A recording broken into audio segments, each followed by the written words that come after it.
The boys are back with another video. 5, 4, 3, 2, 1. Are y'all ready for this?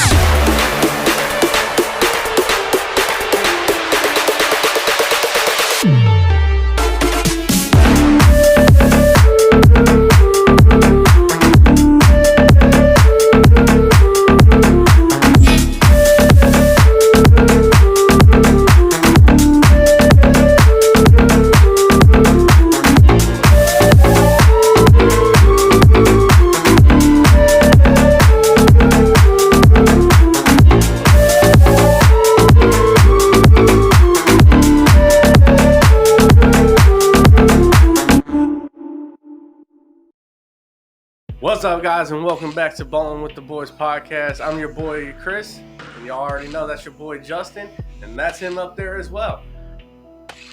No, that ain't me. I'm me. All right. That's a guy from the past. So as you guys know, that we're going to be talking about a little bit of the UFL and NFL still until at least the draft happens. So, and when the draft does happen, make sure to watch after a week later or so. Whenever we can get it posted, we're going to have like a little video of photos of our draft party that we're going to be having this year. So I'm quite excited about that. Yeah, that is coming up. I'm definitely ready for that. I'm a little worried for our positioning in the draft because I know we're not getting the guy I want. But, I'm sure it'll pan out. So here's the thing. So while we're talking about the draft, I'm going to go ahead and hop into some NFL news. The Patriots came out today and announced that they're open for business to trade their third pick. Yeah, I did see that, which is kind of weird to me. Because, I thought so too, because you need a quarterback. I know y'all aren't rocking with Mac Jones, dog. I know we're not doing it. And if you think you're gonna find a Mr. Didn't they Relevant, give him permission to seek a trade, or didn't he go somewhere? I don't even. Or they released him? But I don't remember. That's why I'm not a Patriots fan. I mean, they're dog water at this ain't point. heard much news about the Patriots besides what you just said. That never mind. We ain't even throwing that in there. Yeah, we ain't talking about Schuster. If you guys already know what we're gonna be talking, like, you guys already know. If y'all know about Juju, that y'all already know about Juju, then you know about Juju. Supposedly, I seen an announcement about Tyreek Hill fired back about that. Or said something about it. About him posting it? Yeah. Yeah, bro. He had a lot of people talking about it. AB was talking about it. I figured AB was going to be on that. Who let me see it. Which, yo, I'm not saying I'm necessarily a fan of Antonio Brown, dog, but CTESPN is funny. And some things he does pose, it's funny, but then sometimes I'm just like, bro, what? Like, yeah, sometimes it's a bit like, nah, dog, but there's definitely some funny stuff up in there. Yeah. If y'all don't be following AB on Twitter, you're missing out. Yeah. So more heading into the draft though, Commanders just this week came out and said that they're hosting Jaden Daniels, Drake May, J.J. McCarthy, and Michael Penix Jr., and they hosted them all on the same day. So I could imagine how much competition that was and how much, probably the nerves were with each of these quarterbacks that could possibly go number 2. Yes, I believe. Yeah. Because number 4 is Cardinals, 3 is Patriots as of right now. So, yeah. So, any of those quarterbacks could go number 2. I'm still riding with J.J. McCarthy going. J.J. McCarthy just resembles Zach Wilson too much for me. I did see a side-by-side picture, and it was crazy. I've said that since I've seen him playing at Michigan, but I did not realize how close it was till I seen side-by-sides, and I'm like, my God. They're replicating these white boys to become elite quarterbacks, or at least halfway elite to make it to the NFL. Just have a warning label go across our thing saying, warning, cloning has happened. No kidding. But yeah, so each of them quarterbacks have now went and performed, I would say, for maybe the number 2 overall draft pick. So I'd like to see what happens, which one goes. But like I said, I'm riding with JJ McCarthy going too. I understand that, but something tells me that Penix is going. I see Penix dropping. Penix and Drake May are dropping. Drake May definitely dropping. Penix, I just don't see him dropping that far. I believe Penix. Okay, so I will say Jaden Daniels is a possibility because Jaden Daniels is supposed to go 3. Because Patriots came out months ago saying that if Jaden Daniels isn't available at 3, they're going to trade their pick. I get why you'd want Jaden Daniels, but I feel like I'm still not taking Jaden Daniels over Michael Penix Jr. And that might be a little Indiana bias, dog. But like, yeah, I don't know. I've seen too much out of Penix. I feel like out of all of them, we already know I'm taking him over Caleb Williams, dog. Yeah, we've already been there. We've been on that subject I'd already. leave him undrafted if I had to. Dude, I did hear, it's a rumor, so it's not like, announced or anything like that. I did hear that Caleb Williams might not go first, that he might drop. I mean, it's a possibility, especially because of how much controversy is like surrounding him before he's even entered the league. Yeah. It's just stuff a lot of people don't want to deal with, public relations, yada yada, and all that stuff you got to worry about when you're famous. But I don't know. Typically, you hear about the first round draft pick, and that's the first round draft pick. Yeah, but I don't know. I just wanted to say that because I thought it was a pretty interesting rumor. It's just been announced. He's gonna go first for sure. But then that rumor came out, and I was like, no way. But something to talk about. Yeah. Because if that does happen, that'd be crazy. I mean, I could see it possibly happening. Okay, so one more thing about the draft, and then I'm gonna switch to a different subject in the NFL though. All right. Well, actually, 2 more kind of. But everybody's talking about how Marvin Harrison Jr. should pull an Eli Manning and say, if you draft me, you trade me. That wouldn't be terrible. I just don't know if he would do that. And I also don't know. Let me rephrase everybody. Everybody in Indianapolis is saying pull an Eli Manning. Well, I mean, Of course, either way, I'd be okay with this. So, I don't know if you've seen the clip of him when he was up in Indy at Pro Day for the Lucas Oil. For Pro Day? Not Pro Day. Combine? For the Combine. Okay, no. What video? But they got a segment, like a clip, going around the internet of him being interviewed by somebody. And they're like, how's it feel being back in Lucas Oil where your dad's flags are hanging up, at the Combine, yada, yada, whatever. And he said, I mean, it's cool, but I wish I was playing here. And he was wearing some blue Louis Vuitton cleats. He had a blue tie on too. I think I know the video now that you're talking about. I was going to say, yeah. So people are speculating that he does really want to come to Indianapolis. I mean, honestly, it wouldn't. I'm not saying that Ballard won't do it because I honestly think Ballard's cooking up something to try to trade up in the draft. I hope, but this man's just disappointed me too much. To go from 15 all the way to 4 to possibly even get him, that's a high jump, and it's a costly jump too. It is, but is it worth it? Because I'd throw the bank. I'd throw the bank, dog. So I don't know. I think that they can. The Harrison name is sacred history in Indy. I mean, just think about that trio though. It's Indy. His you would have place. Pittman, Downs, and Harrison. Dude, that's dangerous. Could you imagine if they gave him his dad's number? Could you just imagine how much the jersey sales would even go for?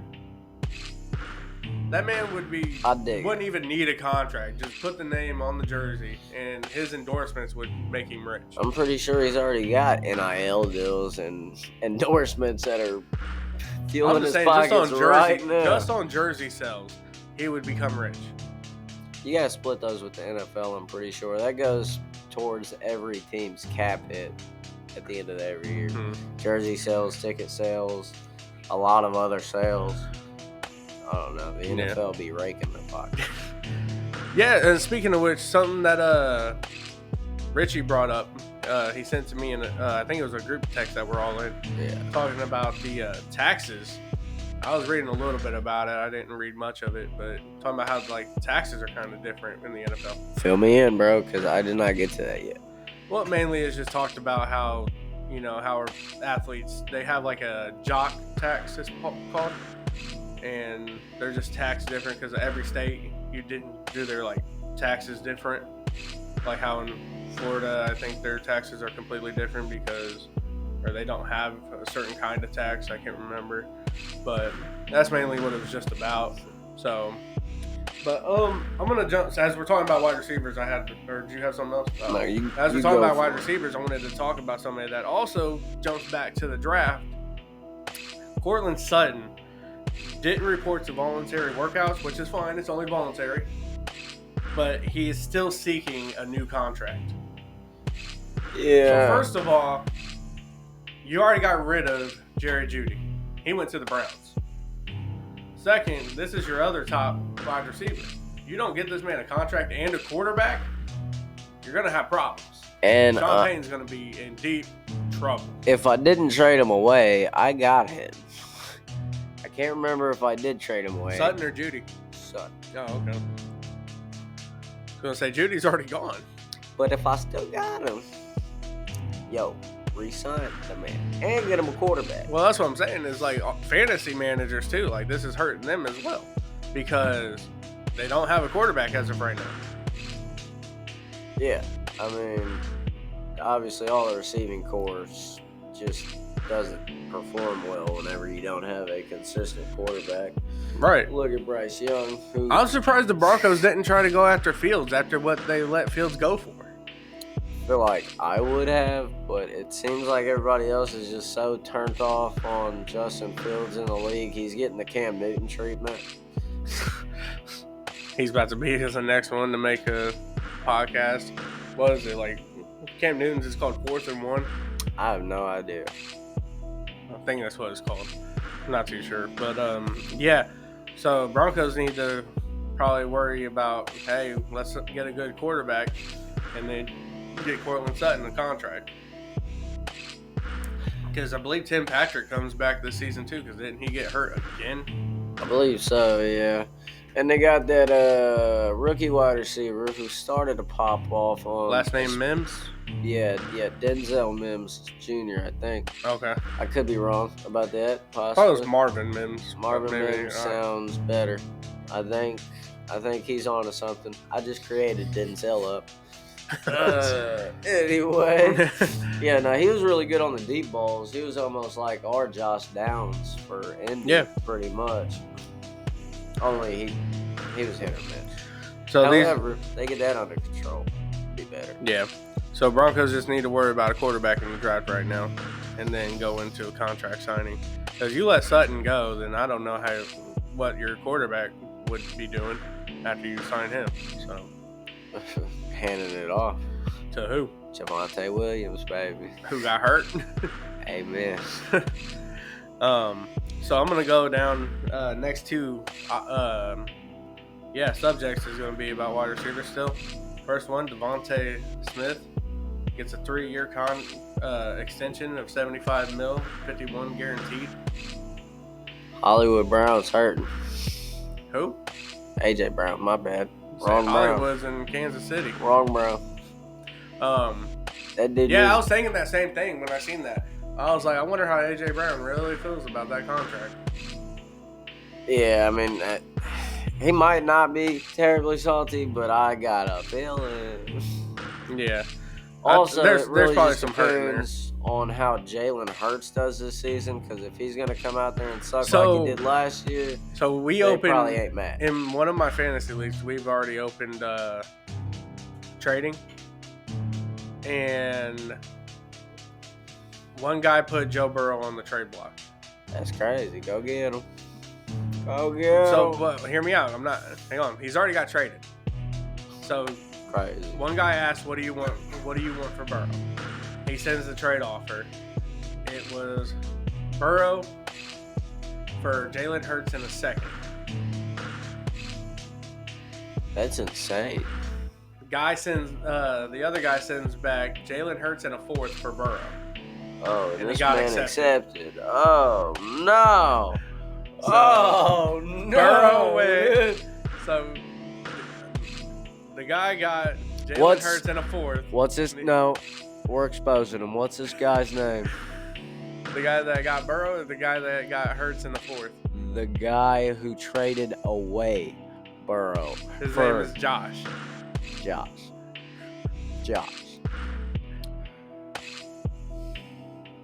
What are we doing?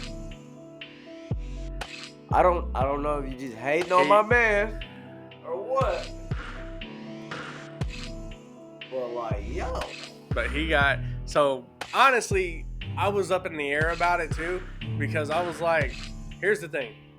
T. Higgins did come out and say that he expects to play for the Bengals, but the trade options are still out there, so anything can happen. But here's the other thing. The Eagles just got Saquon Barkley. Saquon can catch the ball, and Jalen Hurts can run the ball as well. I'm telling you now, I guarantee you that some of the targets for either Devonta Smith and A.J. Brown will go down. Same with like if you're trading Burrow. If T. Higgins goes away, Jamar Chase is the one getting double guarded. So honestly, I don't know how well Andre Yusuf's baby. T.I. I don't know. Like that trade was really just up in the air. Somebody said it should have just went for straight up for Burrow for Hurts, but that's also insane. Now, my personal opinion, I do think Burrow is better than Jalen Hurts. I mean, Jalen Hurts choked in the middle of the season after he lost his first game. He started choking. I ain't even gonna bring up like the choking stuff because like Joe Burrow barely can stay healthy so far in his career. But like once he gets past that point where he stops having these injuries, and with the Brown brothers this year. So me and another coworker was actually talking about Burrow. Do you know Burrow had to go through hand surgery? It wasn't a hand surgery. It was supposedly some surgery that was in a tendon in his arm. Oh, okay. So it wasn't his hand actually. It was just a tendon in his arm that was messing with his hand. I believe so. Okay. Yeah, I couldn't remember if he had to go through surgery or not. So I'd have to look into that further to be 100% sure, but something like that.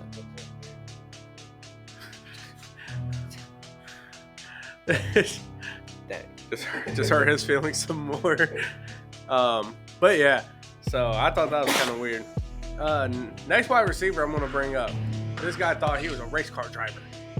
He thought he was in the next Fast and Furious movie.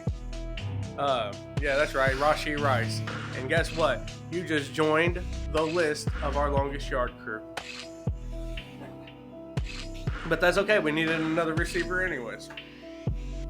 We need some type of like sound effect buttons in here that we can hit for when we're adding people to this roster. It's got the jail sound like yeah. So That's Rashee it. Rice, though, he will be getting sued for $1 million due to the victim's outcome of the accident. I believe there was like blood trauma. I seen something that said disfigurement, and I was like, yo, what? There was like a list of things. I think it was about 5 or 6 things that happened to the victims. I don't remember them fully, but yeah, I remember trauma being one. But yeah, so now he's getting sued for $1 million. Him and the other guy that was racing. Yeah, and the other guy was a former football player that played for college. Over under on if Andy Reid's going to pay that. So I think Andy Reid's going to pay it. he's gonna give him money to pay it. They're going to like boost his his pay up. Yo, since chill, homie, don't jump at me. Got excited. Nah, so since we're talking about Kansas City, did you see that Andy Reid came out and said something about how Kadarius Toney is one of the best players on the team? He said Kadarius Toney is one of the best players we have in that locker room or something like that. Dude, what? Yeah, and Dude, like that's exactly what my boss does to the people we work with that are not good at their job. He's like, these guys are doing amazing.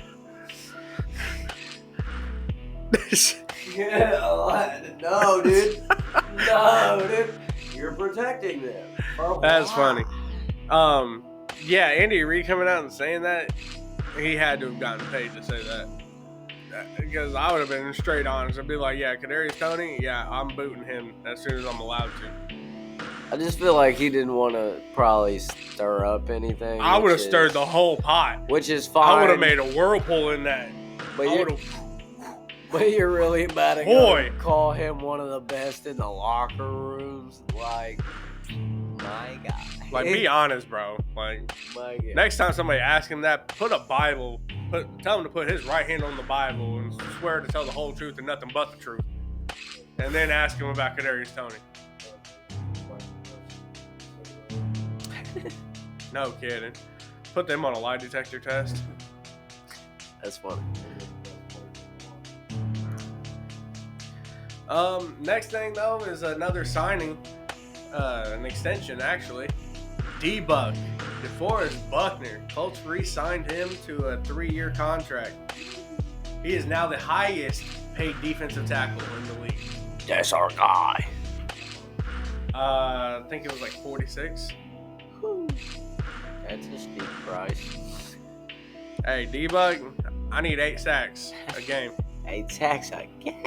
I'm just kidding. At least lead sacks. Whoa. I need you to at least lead the sacks this year. An AR? Stay healthy. What? I said an AR? Stay healthy. Please. You got JT running the ball at the beginning of this year now. Come on. You don't need to run the ball no more. You ain't lying. Red zone only. And you better slide. I don't even want to see you jump up and do that salute. Like, you better just put the ball down and walk back to the sideline. He said, stop that. You was talking about D-Buck. You don't got anything else for the Colts? Not that I've seen. I'm going to go ahead and move on to the Cowboys because I came across... Yeah, I know. Terrible. But... The Cowboys. Can't even say it. The Cowboys. Oh, I like. That's funny. Oh, man. I'm sorry, I was choking. He said the Cowboys? Whoa, what was that? Nah, but... The Bears get Caleb Williams? Yeah, okay, anyways, back to it. Micah Parsons, dude. So we talked about how the NFL's got the new kickoff rule going on. Micah Parsons has asked to be the kickoff returner for the Cowboys. No way. Which, he is quick. He did beat Tyreek Hill in a sprint race. If they allow this, that is gonna be one big boy. Let him try one time. Let him try one time. That's all I'm saying. One time, just let him try. It's like a barreling force just coming straight. Like, and they can't hip drop tackle this man anywhere close to his knees no more. Like, dude, that still blows my mind, the tackling. Once we get into the UFL, it's just, I'll bring it back up. But that just blows my mind. They're gonna like straight be spearing this year, I hope. Who? The tacklers. In the NFL? Yeah. They need to. I was gonna say, like, what else can they do now? Hey, just by the thighs right there. Get them by the thigh. But then again, you try to go against Saquon's thighs, that's a problem. Yeah, that boy gonna and AJ Dillon's. knock you right off. I don't think Derrick Henry got that big of thighs as Saquon and AJ Dillon. Josh Jacobs in Green Bay. Do you have anything else that you're going to mention about that? Nah, you So go speaking about running backs, though, another announcement today. J.K. Dobbins signs with the L.A. Chargers. Derrick Henry done ran him out of town, boy. No kidding. That's my starting running back. He back, baby. Dude, I can't wait. I'm definitely keeping him this year because with Lamar. How much you want to bet? How much you want to bet he don't see the ball that much? Lamar takes his running points. If that man don't have more than Justin's half. gonna just hop on the podcast one day and just rant. No. If that man don't have more than half of the carries week 1, I'm hopping on a flight. It's Baltimore. We gonna have a talk. We going straight to Maryland. Because what is going on with y'all? Why'd you just go get my guy not to use him? It's the best setup he's ever had, and you're not using him. Something talked about how the Ohio State and Michigan rivalry is over. And I was like, what? So I opened it up and it said J.K. Dobbins signs with Michigan head coach L.A. Chargers. I can't remember if it's Jim or John that's Chargers. Did they re-sign Eckler? No, I think Eckler's a free agent. Okay, so that leaves Dobbins. No. Eckler went to Washington. Sorry. Eckler went to Washington because I remember talking about how Brian Robinson Jr.'s running game or for fantasy is going to go down.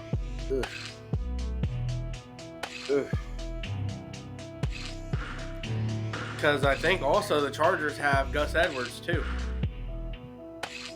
And so now they got J.K. Dobbins as well. Yeah, they traded the whole running back core after they got my guy. No kidding. What is it? Isaiah Spiller and Joshua Kelly didn't even get a chance. Yeah, Baltimore running back crew's probably about to go in there and run it. Or Joshua Kelly might have a fighting chance, but Isaiah Spiller, I don't think. That's for the Chargers running back. What?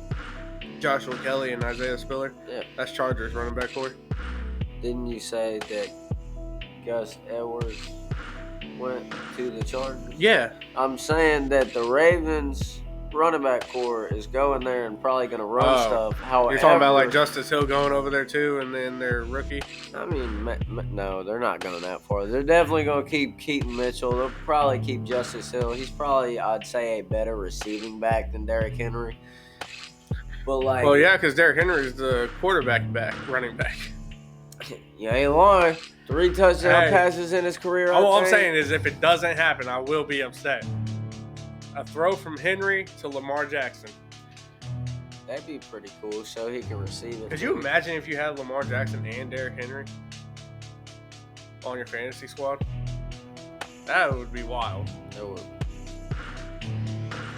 But I was gonna say somebody somewhere in a 4-man league. Somebody's just so excited they when got the jackpot. Like, they were just hooting and hollering when they seen that Derrick Henry went to Baltimore. Yeah. But that wraps it up for my NFL notes. If you got any more, I'm gonna hop into UFL. Yeah, you go for it. I don't got anything. My God, it's been a long day for you, boy. All right, so some UFL news. There's only one undefeated team that is 3-0 now, heading into Week 4. That is the Birmingham Stallions.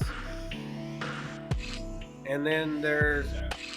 Can I tell you something else interesting about the Stallions? What's up? They're the sack leaders. Yeah, I did see that their defensive tackle is the sack leader. No. Their defense is their defensive tackle might be a sack leader too. Yeah, he's got 6.5. Their defensive tackle has 6.5 sacks. Their overall defense is at 17 by week 3, dude. Jesus. That's low-key insane. They're averaging more than 5 sacks a game. Yeah. But then there's another team heading into Week 4, the Renegades. Last year of the XFL's winning team for the championship is 0-3. Yeah, they're not starting off well. It's not looking good for them. Yeah. McCarran. No, that's Battlehawks. That's Battlehawks. Sheesh. I'm sorry, McCarran. I should have never trashed you. You're doing great. I seen that play you made, bad boy. I got some sad news to talk about in the UFL though. Justin, he brought it up to me, and I went in, watched the clip that he posted. If you guys don't know who I'm talking about, destroying YouTuber. Name is Donald De La Haye. He fractured his neck tackling the kick returner. And honestly, what caused that was, I think, his ego. Honestly. Because if you watch the video, in the beginning of the video, the kick returner's talking crap, talking about it's a shame that you got a kick to me or something like that. And then Destroying was saying like, I'm gonna have to tackle him. I'm gonna have to get me a tackle. And then, yeah, after he got that tackle, he ended up hurting his neck. He said that his whole left side went numb after that tackle. Don't tackle with your head down. If you are going to tackle with your head down, don't attempt to tackle. Honestly, if you want some tackling tips from a kicker, go get on the Pat McAfee show and talk to Pat about it. And he'll tell you as a kicker. Pat McAfee was blowing boys up. That was always last line of defense, though. He always seemed to know his place. If they made it past the last guy, he was right there to get him. But if he wasn't needed to put his body on the line, yeah, he wasn't making the extra effort when there's 5 other guys right there. Mm-hmm. That play was messy. He had a line of people, and he still chose to run into this dude head first with the crown of his helmet. That ain't even how you tackle, dog. So like I was talking about when we were talking about during the NFL, and he was bringing up the no hip drop and wanting people to spear, or no hip drop and below the knee. Yeah. Dude, UFL's letting people tackle them below the knee. I've seen so many tackles like that in the UFL. When I was watching some of the highlights, no flags were called, nothing was called. I'm like, dude, come on. Clearly, if the UFL's going to let them do it, you're already stealing their kickoff rule. Go ahead and let the NFL players tackle like that too. Yeah, I mean, you got to let the NFL players tackle some sort of way. I mean, I get it. The hip drop tackle, it causes an injury. But you're more or less likely when you tackle below the knee because they're going to wrap up your leg, less likely to get an injury. See, however, on turf, that can become a problem because your foot can stick, it can slide, and whenever it's doing that, if you're turf twisting, is just a problem in general. They need to go back to real grass. Amen. Like, I mean, the owners of these teams are billionaires. Like, how hard is it to put a water system inside the stadium and just grow some real grass? I mean, at the same time, you ain't lying. I'm already paying taxes towards the stadium that we have in state. So, I mean, just for you guys to miss the playoffs.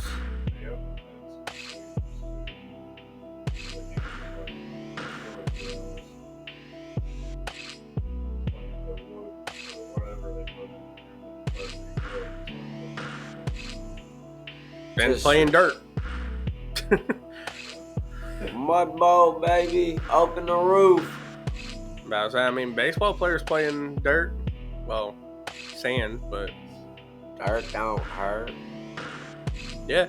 So, I'm honestly kind of skeptical about how the NFL season is going to go this year with all these rule changes. So, I guess we'll see how it goes. Yeah, we will. I'm also excited to see if the leniency on the UFL tackling is gonna stick around the entire season or not. I think spring football is about to become more popular than people are thinking. Maybe more popular than people are thinking, but they got to get more players. After their merger this year, I think they're going to try to merge again with somebody else. Maybe, well, not Canadian, because you said Canadian football is way different. It's basically arena football. Well, hopefully rugby. Because I remember I seen the memory post that I made before talking about how the XFL was going to expand by state-wise. So hopefully they do that this year. Huh?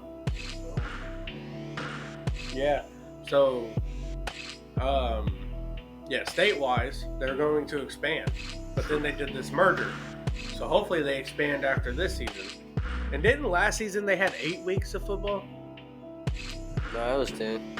Was it? I thought it was 8. Pretty sure it was 10. Okay. I thought it was 8. But, hopefully they'll expand even more after this. Because I'm honestly rooting for this to go very far and to become way more popular than what it is now.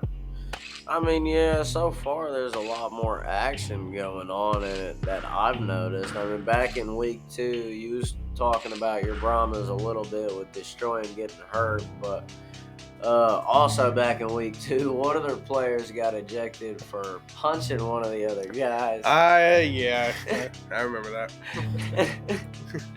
And that dude's just standing there like, what'd you hit me for? Like, what are we doing? Yeah. And he was like, yo, come on. Get out. Time to go. But yeah, so speaking about destroying the Brahmas, that injury has cost him his season. Yeah, he's out for the season. You want to know who else is out for the season on that team?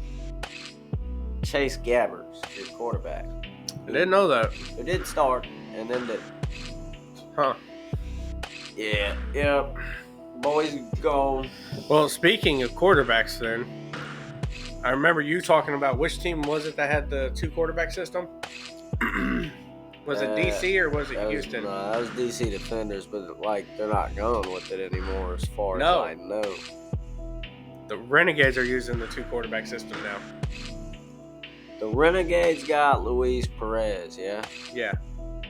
I seen him make a good play too. Mm-hmm. And then I think after the touchdown, they went with their secondary, who I actually think played for DC back last year for the 2 quarterback system, because they're doing the same thing, I think. But I can't remember. But yeah, they used their second quarterback because he's got speed to make the extra points or whatever. Because you know how they can go for, I think, 1, 2, or 3 points. Yeah. Or a field goal.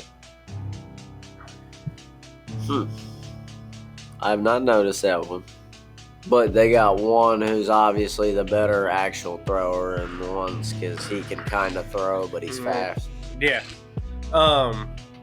Because there was also a time I thought Luis Perez got injured, and because it was a good hit. Defensive tackle got a hold of him, and I think he buckled his knee. So it looked like he was Chubb style? Huh? Nick Chubb style? No, not broke his knee. Okay. Buckled his knee. That's just too much buckle. He got up and it looked like he was limping, and so the other quarterback came in, and thank God Luis Perez came back, because the other quarterback just isn't it. Good thing you use him for only extra points. Well, they better invest in a deeper QB roster then. Yeah.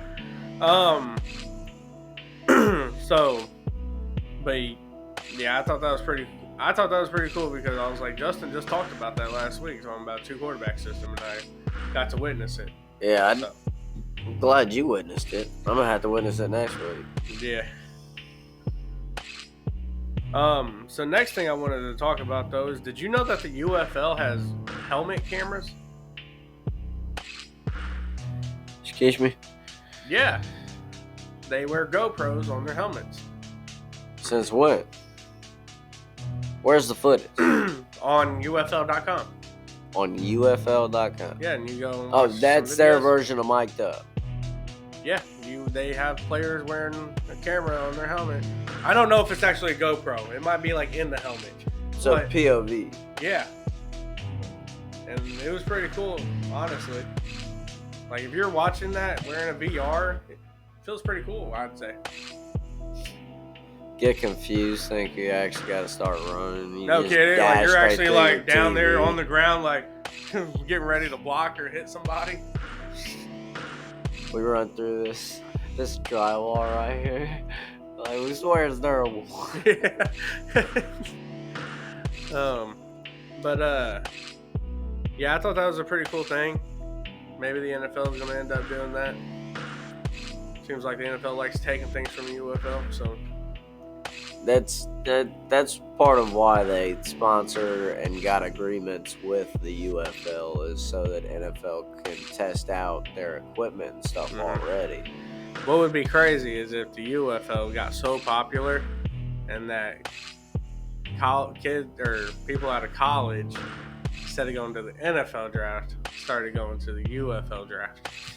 That would require the UFL to start paying their players a heck of a lot more. Oh, yeah, for sure. And they'll have to have owners. But since we weren't that kind of into the podcast, I was interested, right, on how much the average UFL player made. And the main reason I was interested in this was because Caitlin Clark is now a part of Indy Fever, and her salary got leaked. Here we go. And I just want to say, UFL. I was waiting. UFL. Way to keep that wage gap going. I'm kidding. No, but seriously, the UFL players on average get paid $75K to $140K, and I don't think I've seen over $75K a year on Caitlin's contract. No, she got Absolutely paid $3,300 a salary. Wasn't it $3,300? $3,300. That's not 33. Yeah, no, sorry. Dog. Sorry, $333,000. $333,000. That might have been the total for the 4 years. I think something so. like that. But Yeah, I think so. yeah, On her, was her contract. absolutely crazy. Y'all gotta fix that. Women, start watching the WNBA. Start buying jerseys. Start going to games. Did you actually hold on? Actually, speaking about that, man, I just talked to somebody today that we really don't talk about basketball that much, and now look at us. God, Basketball. So hold on. So now that you brought that up, did you see the spike in ticket prices after they drafted Caitlin Clark? No. It went up to like $100-something. How much was it before? Probably about like $15. What? I really don't know how much they were before, but people were like talking about how that's high ticket like prices just 6 went. to 7 times increase. If those are close to accurate numbers, like that's insane. Yeah, so I don't know the difference in pricing. However, I just know people were talking about how high the spike was. That's not how you guys get people to your games. I thought that was crazy. Because I was like, Jesus, dude. You know what they need to do? For WNBA, have wine nights. Hold on. Wine nights? Also, the I'm gonna see if I can the pull other up stuff for people that don't like it. But you know, that's something that might get women. I don't know, dude. You're the women. Get them there and pay them more. So I can't make jokes about that no more, okay? So there's one on June 1st, Chicago Sky at Indiana Fever. The ticket is $104 from $104. Is that close to the court? Super far? Possibly. Let me find out they're charging that for nosebleeds, dude. They're really trying to pay Kate. Right here, one on nosebleeds. This is off of SeatGeek. No, we're not sponsored by SeatGeek. But $169. Nosebleeds? Up at the top. God! Yo, that's crazy. Bring your binoculars. Chicago Sky. This is the one on June 1st at Chicago Sky at Indiana Fever.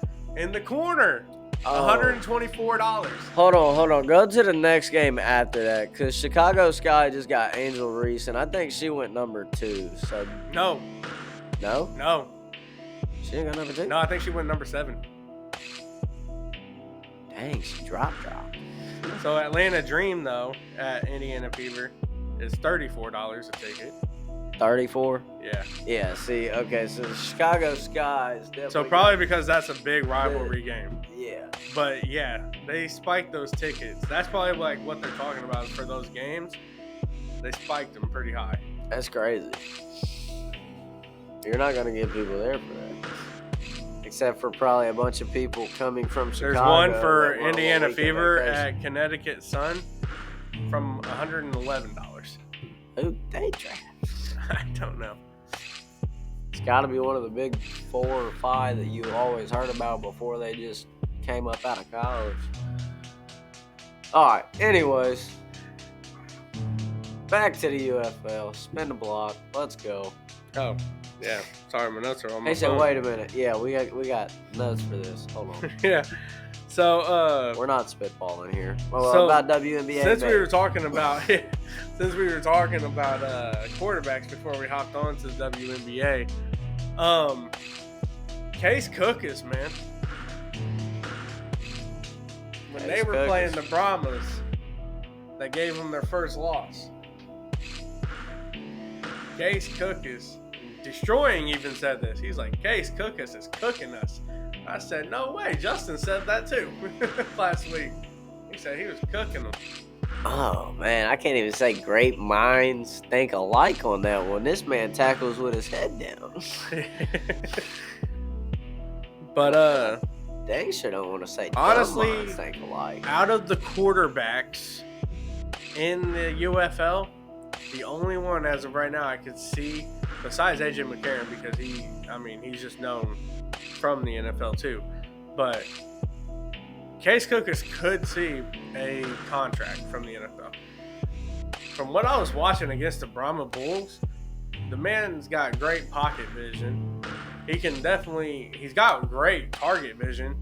He was throwing dots to his receivers. The hardest thing about He that... is good out of getting out of the pocket and making a play.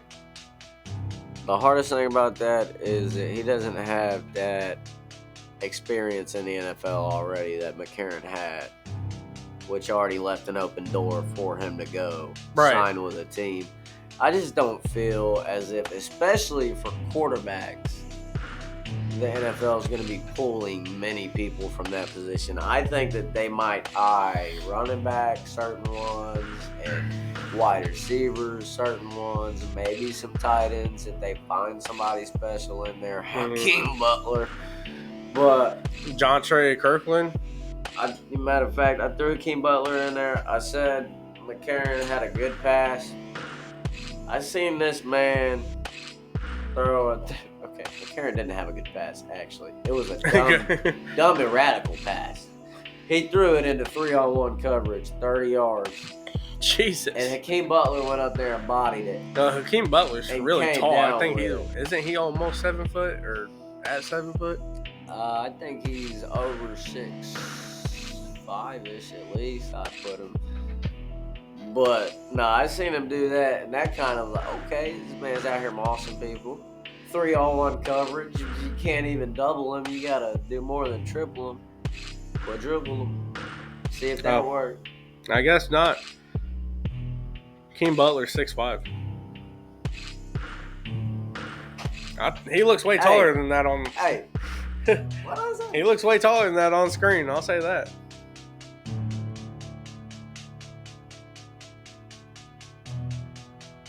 Was you still going on? No. Do I look taller on screen? I don't know. You're sitting down, so he's up running. That's fair. So, yeah. You got anything else on the UFL? I got a couple things like Jake Bates again, just adding on to the possibility of him headed to the. I seen a NFL post off play. the UFL talking about they had like each team's kicker and the furthest they've kicked from, and Bates is obviously leading. Yeah. I mean, he's 6 yards away from the NFL's record. Like, that's insane for the UFL. That's something that they can post. Like, we got people that can almost compete with the greatest. Mm-hmm. Like, that puts him somewhere top, I'd say probably 25-ish in kickers that have made 62 yards in Probably. the NFL type deal. Yeah. Like, yeah. But he made that in week 2, 62 yards. A 55-yarder in week 3. This guy is like really just consistently there every time. No matter how far away you put him, he's getting it through the uprights. Yeah. And then while we're still on the Michigan Panthers, gotta mention it, Kai Nakua, who we talked about. You said prior cousin or episode, brother? Brother of Okay. Puka Nakua is not a wide receiver tight end. But the man can catch. Because he's a linebacker for the Michigan Panthers. And he got an interception in week 3. So that was a cool little thing. Heck yeah. That I got to see. So maybe, you know, I could see him possibly having that straight open door. Because A, he's a linebacker, more dispensable position. Mm-hmm. B, Nakua. I mean, his man's got connections. It's a possibility for him. I can see that. Definitely. I mean, you know, with his brother doing so well in the NFL and having his name at like top of the leaderboards, definitely more leverage to his brother possibly going from the UFL to the NFL. Yeah. So, one thing I did forget to mention about the Brahma Bulls, I don't know if we heard or have seen it yet, but for me, this is the first time I've seen it this season. The Brahma Bulls went for the 4th and 12. Instead of doing the kickoff, they went for a 4th and 12. Oh, yeah? I didn't see And they succeeded on that play. We're kind of regular, like... Sorry, viewers. Woo! What kind of play did they run? It was just a pass play. Just a standard one? Yeah, no just a tricks, standard pass play. nothing? No, it was just a standard pass play. Did they capitalize on it afterwards, though? Yeah. So actually, now that my mind is driving towards this game a lot more, I believe they actually won the game against Cookus, 20-19. Take that, dude. So, my fault for misinformation on the last one saying that they lost, or that he gave them the loss. Sue him for defamation, guys. Okay, don't do that. I'm a paycheck to paycheck kind of guy. But I'm a hard working man. Working yeah. paycheck So to like check. I'm saying, I'd say if you ain't got nothing else, I'm gonna say this one thing about the UFL before we wrap up. I personally think that The Rock and who did you say owns this? Rock, his ex-wife, And Fox. and Fox. Don't give up on this, honestly. Fox Sports. I say do not let up on this. You know, most of the guys that are playing right now return because they know they can return to something. And that they don't have, you know, I'd say that most of them don't have a chance in the NFL, but they got a chance in the UFL. You heard our boy, Fox. And Dwayne, The Rock Johnson. And I guess Danny Garcia, whatever. Don't stop on this. All gas, no brakes. You've been in Fast and Furious. We've seen what you can do. All gas, baby. But, that being said, your boy's gonna wrap things up here in the studio. And make sure to follow us on our YouTube. Subscribe to us on our YouTube. Follow us on our Instagram. Like our Facebook page. And follow us on Twitter while you're at it, because we be getting active on there sometimes. Also follow AB again. All right, you guys heard him, because you guys know if you ain't balling with your boys, who you balling with? Ballin. We out.